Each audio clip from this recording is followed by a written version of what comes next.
Thanks for joining us today. I'm Adam Hutchinson, and I'm the head of marketing here at Socedo. I'm super excited to be joined by two experts in the marketing field, Aseem Badshah and Courtney Kehl. So today's going to be a casual interview, kind of fireside chat, and we really want your questions throughout this webinar. So go ahead and use that little control panel on your GoToWebinar console. Type in your questions right there, and we'll be getting them throughout the webinar, as well as plenty of time at the end as well. This webinar will be recorded. It'll be available on Socedo.com by the end of the day today. And feel free to reach out to us with any additional questions. I'm Adam at Socedo.com. Aseem is Aseem at Socedo.com, so it's pretty easy for you there. Otherwise, I'm going to turn it over to Aseem at this point.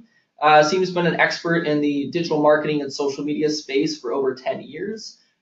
He is the founder of a digital marketing agency down in LA, and now, of course, he's the CEO of Socedo. We're very lucky to have him here today talking to all of you. Aseem? Awesome. Thank you, Adam, and thank you, everybody, for attending today. Today, I have the great privilege of chatting with Courtney on the show today. And obviously, I've got a ton of questions for Courtney, but we want all of your questions, too. We're going to make this an active, dynamic discussion for about a half hour here. But let me get into Courtney. I mean, when I think about Courtney and her background, this is one of the foremost experts on enterprise B2B software marketing. And it's her resume that really shows it. Courtney has led 4 startups to successful acquisition, as well as a 5th to a merger, totaling $4.3 billion in company acquisitions over 9 years. So when we say startups, we're not talking about the $5-10 million acqui-hires. Like, these are some major brands that Courtney has helped to build and grow over the last decade or so. Let me get into the specifics, and let me see if I have this right. So first company that Courtney helped to get acquired was Precise Software Solutions back in around 2012, acquired by Idera. AppDynamics then acquired by Cisco. Keynote Systems merged with Dynatrace, as well as Cloud Cruiser acquired by HP, and most recently, Courtney is Director of Demand Generation at Viptela, which was just recently acquired by Cisco. So we have got the expert in the room for everybody who wants to learn about enterprise software marketing and how to grow these companies.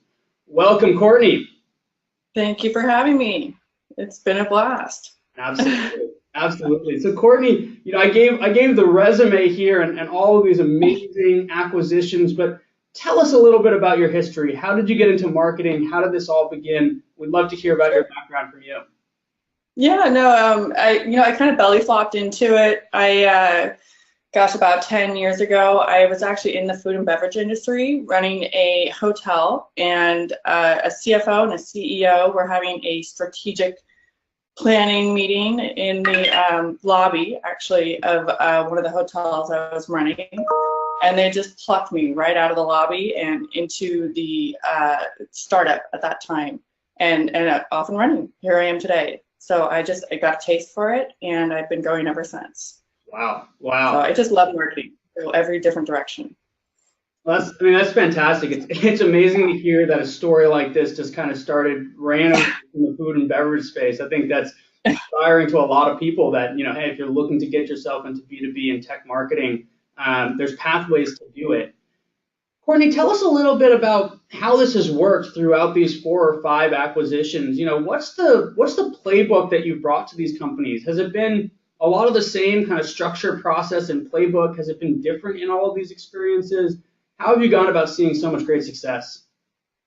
Sure, yeah. So I've joined various companies in various stages, whether they're seed round or all the way to, Series D, late stage, middle, and even, getting them over the finish line. And a lot of it's the same. You're putting in processes, you're putting in a playbook that needs programs, it needs some type of infrastructure, and it needs people that are willing to hustle and run quickly. So, getting their name out there and getting their brand out there. So consistency is important, and setting goals that people can just reach farther and farther each time. So that's really sort of the rinse and repeat of it all. So whether it's early stage or even late stage, it's just setting the same goals, whether it's 3x and beyond. So really encouraging folks each time in each position to play their part. It's interesting. So you kind of mentioned three pieces of the playbook there. One being kind of people, one being infrastructure, one being process. I want to talk a little Right. bit about all three and kind of understand what those mean. But let's start with people. You know, I've heard this so often that when you get Courtney, you don't just get Courtney, you get an army. What does that mean? What are the people that you need in order to be successful? Right. So there are definitely critical folks along a playbook. Marketing ops. So making sure you have someone behind the scenes running the automation piece, whether it's SFDC or your marketing automation tool, making sure those are in place. Your programs and campaigns, very critical. These are essential roles. Social media as well is becoming even bigger. You know, oftentimes people think a monkey can do it, but you still need somebody absolutely setting those up. SEO and SEM, a lot of people outsource that, but making sure the right hand and the left hand are talking to each other. So that SEO and SEM piece. Email, even though folks are thinking that's becoming dead, it still needs to be a part of your playbook. Web dev, creative and events and field marketing, as well as a coordinator. Oh my God. All part of the whole entire marketing engine. That is well, that's a long list. I'm hoping everybody is writing that down, and if they weren't, let me just recap some of those. So marketing ops, somebody to manage programs and campaigns, social media, SEO and SEM, email, web development, field events. That's a long list, right? There's a lot of these kind of different components to a good B2B marketing strategy.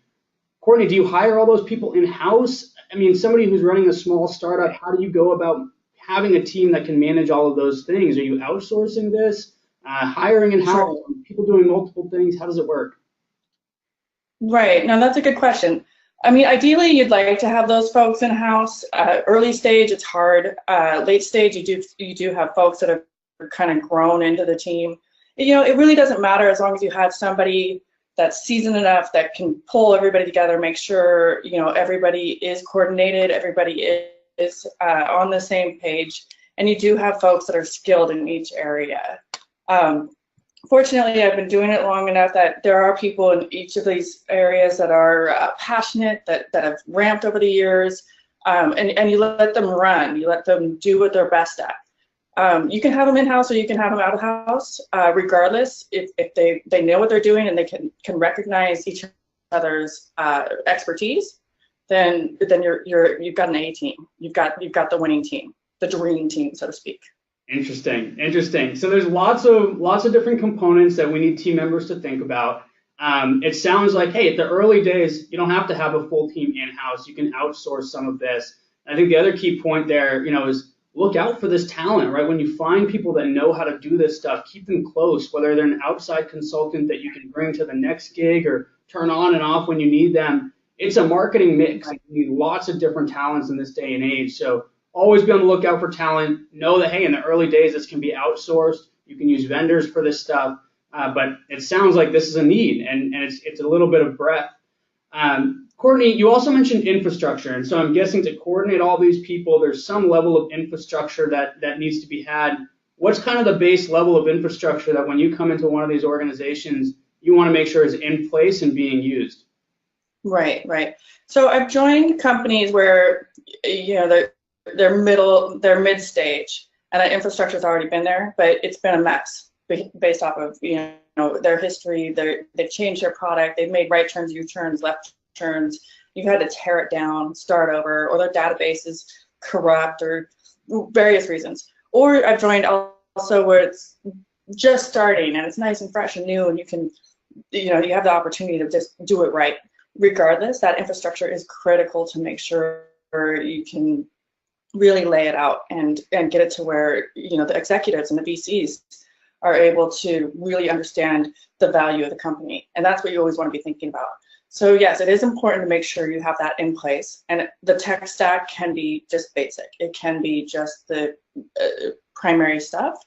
And it doesn't always have to cost an arm and a leg, but there are some of the bigger tools that you do need to have in place, whether it's SFDC, Marketo, or some automation tool for your mailing and your database outreach. And then some of the lighter stuff. Socedo is a great tool just for the top level stuff, and you want some of that to maintain your expert outreach. I do look at, for example, Socedo as my expert in the Twitter realm of things. You know, you have your Google Analytics. Google's always changing their analog and always changing their sort of page scoring and such. So same thing, Twitter, I need somebody to own that space, and Socedo owns that space. Same with, you know, different elements for marketing. So it's nice to have a little tech stack there for growth, and then go from there. So yeah, that's little element to build. You know, it sounds like there's kind of two critical components when it comes to infrastructure in a B2B marketing stack. One being the CRM, you mentioned Salesforce, SFDC, you mentioned marketing automation. It sounds like you use Marketo a lot. And then you kind of start to layer in these other tool sets on top of that to kind of cover some of these functional areas that you mentioned, you know, social media, SEO, web dev. So I think that's an interesting way for a lot of people to think about it, right? There's some core platforms there, and then there's these pieces that sit on top to help you manage the channels. The other key kind of thing that I heard there that I thought was interesting is that some of these tools that people consider infrastructure, you're also looking at them as kind of your expert in that channel or that functional area. And so that tool is maybe taking on a little bit of the bandwidth of maybe otherwise making a hire or actually having to hire an expert in that area. Was I hearing that right? You know, Socedo, are we kind of playing some of the role of what a social media manager would typically be doing at one of these companies that you're working at? Correct. And alongside that, you have a success team that helps manage the tool itself. So, you know, in a sense, you're becoming an extension of the Army, and it's an extension of the team to maintain it. You know, and it also, as well, as you build that out and build up tech stack, tweaking it each month as you get the results, looking at the analytics behind that, and then understanding how that fits for each business is important. And then, of course, as you get better at understanding the audience and understanding those results, you can even tweak it each week. So that becomes incredibly crucial. Rather than assuming you know what's happening in the market, you can see it actually real time. So that becomes incredibly valuable. That's awesome. That's awesome. So pro tip, you know, we talked initially about the team that you need, and there was lots of job titles there to list out. But I think, you know, what Courtney's talking about as well is that you can use your tech stack to fill in some of those people and get that expertise. You know, MarTech companies like Socedo and lots of others, we have customer success teams. We have lots of content that's out there that can actually fill in for some of those team members that you would otherwise need to hire. And then, as Courtney said, a lot of these tools can help you make the decisions, help you get insights from the market and understand, you know, where you should be putting your marketing budget, what topics you should be investing in. So it seems like there's kind of this coming together of team and tools to really kind of build out the playbook. Want to make sure people are asking questions. I've got a lot here. I want to finish up this kind of thread, but please do put your questions in and we'll get to them. Courtney, the last piece of this was kind of process and goals. So we talked about team, we talked about infrastructure. Tell us a little bit about process and goals. How do you organize the team and the infrastructure? So good question. You know, it doesn't happen overnight. If you push too hard, you know, you have to let things be organic in a sense. You know, for me, joining any company or you know, advising in any sense, there's always the 30, 60, 90. Your first 30 days, you're sort of getting a sense of what's going on within the company. Where are they? What phase are they at? And analyzing what they've got going on currently. What are they actually using? What's their team like? What are they missing? And don't make any assumptions. And then in the 60 days, you're actually making some quick wins. Establish what you can accomplish in those early days. And then the 90 days, within the 90 days, you can put some real goals in place and some actual KPIs, some dashboards that allow folks to realize what they can contribute to the longer wins. And those are where the KPIs really start to formulate. And in an organic way, sorry, tongue-tied. And that's that's where you start to see true teams start to come together, and the tools start to manifest themselves in a way that can be utilized further. A lot of times tools are in place that haven't actually been leveraged to their full extent. So those are some ways of actually joining a team and joining a company that can really move the needle. I love that. I love thinking about it as kind of a 30, 60, 90-day plan. I think a lot of people, we come in, we say, oh my God, we've got to build this marketing infrastructure, and you feel like you've got to do it all in a week or two. I love kind of thinking about that progression. You talked a little bit about KPIs kind of coming in that third phase and kind of the 90-day phase. Tell us a little bit more about KPIs. What are some of the things that you track? What are some of the metrics that you're putting goals against? How do you measure? Right. So, I'm a numbers person. It's my background. Demand gen's my background. Folks, traditional use of words is MQLs, SALs, SQLs. Of course, that's the marketing funnel, and then the transition over to the sales pipe. A lot of folks also nowadays are liking the time engagement, unaware, aware, engaged, all of those things. Regardless whatever term you're using, the numbers and the conversions are important. And getting companies to know what their audience is and where those points in time are taking place, or where those moments are taking place. So those are I put KPIs around that, and their data, analyzing their database, knowing the database, and where those points are, where those numbers are, and their end of month goals, of course, or end of year goals.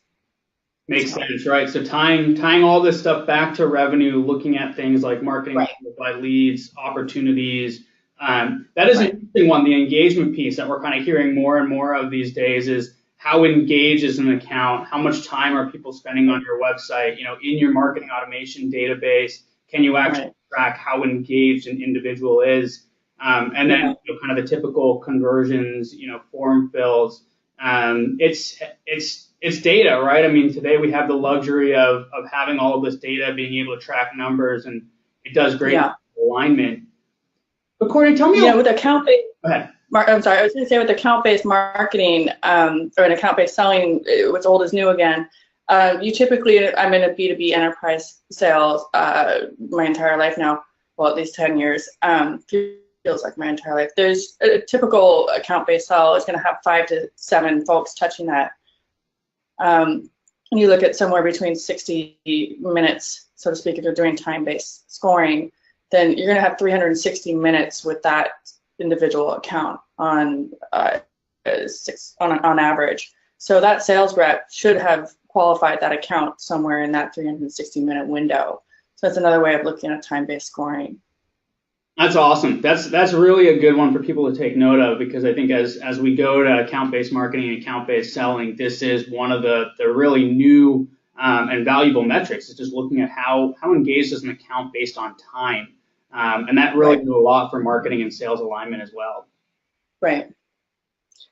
So Courtney, we talked about numbers, and I know this is where the ecosystem is going. We can measure everything. We can get data on things. But how do you think of some of the traditional components of marketing? Brand awareness. Doing product launches. How does that fall into your mix? Do you measure that stuff? Do you kind of look at it as just something that has to be done? How do you think of more of the non-metrics oriented side of the marketing playbook?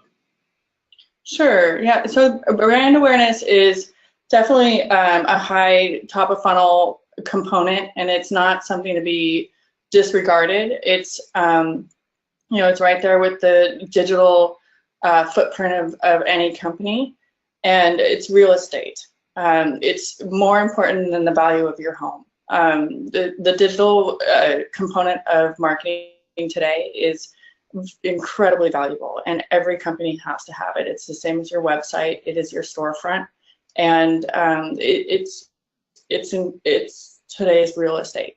So I absolutely consider it today's marketing. Same with social media.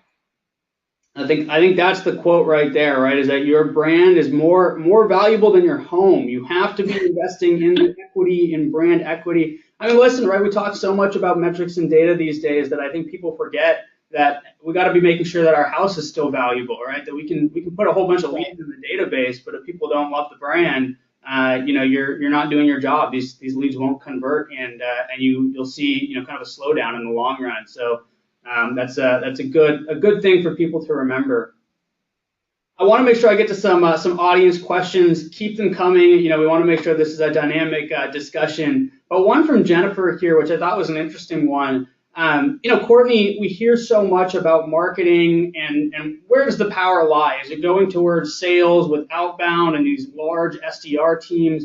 How does marketing make sure we have a seat at the table? Jennifer's kind of asking, how do you get buy-in? How do you get buy-in from sales, from leaderships, to continue investing in marketing, to try new things? How do you go about getting buy-in? Right. Yeah. So, what's interesting. So 10 years ago, marketing was absolutely more fluffy because we didn't have the analytics that we have today. And thankfully, we have a seat at the table now because we can show attribution. Because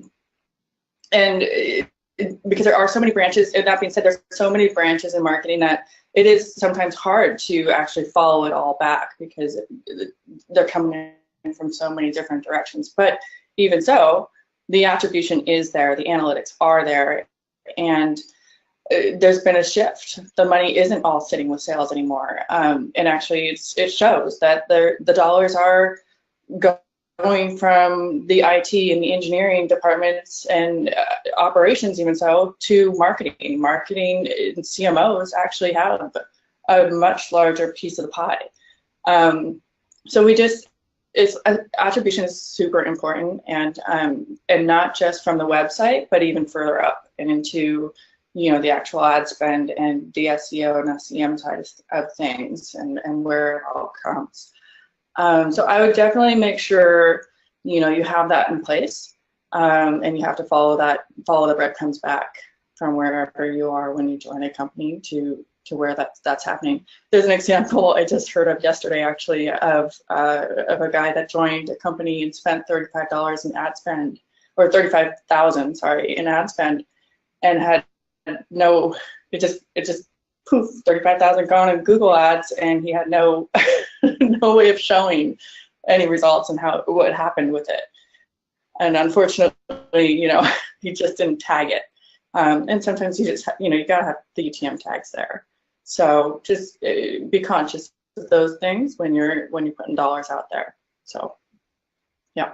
I love that story. Not because it was a good example, but I think it's an example of what not to do. And you hear this all the time, right? I think you made the point that marketing still has the big budgets, right? That's where the spending is happening. You hear this all the time. Yeah. Now the CMO is spending more than the CIO. The budgets are there, but in this day and age, right, you have to justify it. You've got to measure it. And so if you're going and spending, right, you're not putting, tracking tags on things, you're not able to get attribution.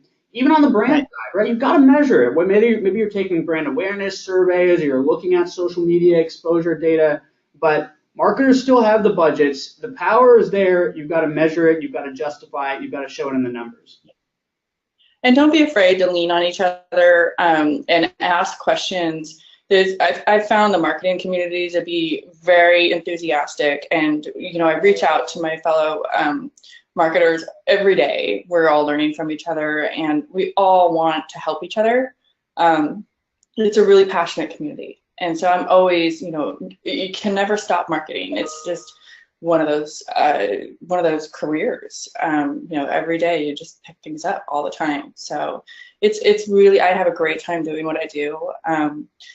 My thing is I really don't want to work. I work really hard not to work, but somehow it just keeps happening. And it's because there's so many folks that are just, we're always leaning on each other. I really don't get into the nitty gritty because there's so many folks that are really good at each little area. And so I just lean on them to get things like really rocking and really, fine tune each area. So, it's an easy mistake to do. Spend $35,000, poof, it's gone. But if you ask the right questions and you lean on the right people to make sure things are done right, you can make sure everything's tracked and everything can really just go to the next level. That's fantastic. I mean, it is clear that you're having fun doing it, and it's clear that you've been extremely successful doing it. And it sounds like a lot of this comes back to the team, right? The people that you're working with, the vendors that you're working with. And so, keep that in mind. That's where we started the conversation. I've got one more audience question here. It's one that's near and dear to my heart because obviously we spend all of our time in social media. And then we might have time for one more audience question if people have them. But this one's coming in from Carlos, and it has to do with social media. B2B marketers aren't spending the most time on social media, especially when you compare that to B2C marketers. Courtney, you've talked about social media here. You've talked about the team component, the tools component, having a presence. Why is social media marketing important to you, and where does it fit in the mix of your playbook? Yeah, I mean, it's important for a company to have a presence and to be a part of the conversation.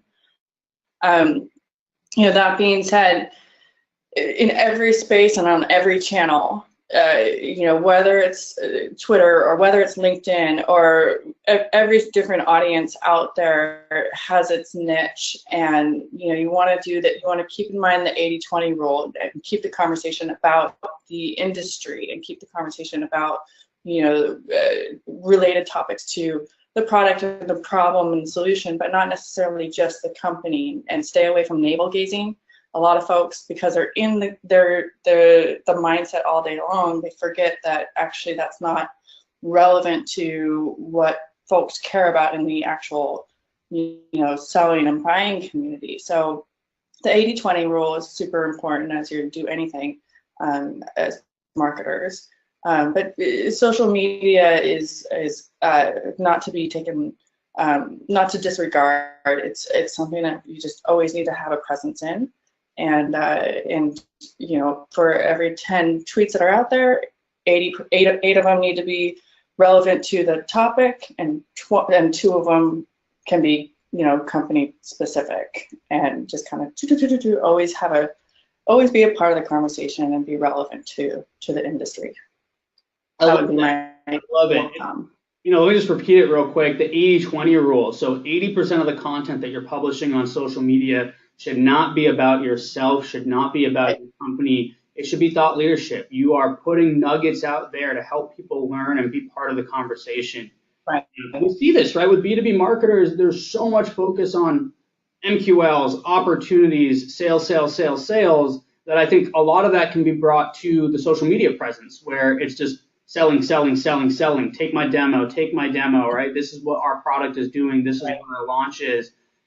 But as you mentioned, it's about gaining influence. It's about joining the conversation. All of that will make your sales funnel move faster. It will gain you credibility. It will mean more leads at the end of the day. But you've got to kind of follow this 80-20 rule that 80% of the time commitment that you're spending on social media is about building the brand, building that equity in your house, building a market, gaining thought leadership, gaining influence, and joining the conversation, not just talking about yourself.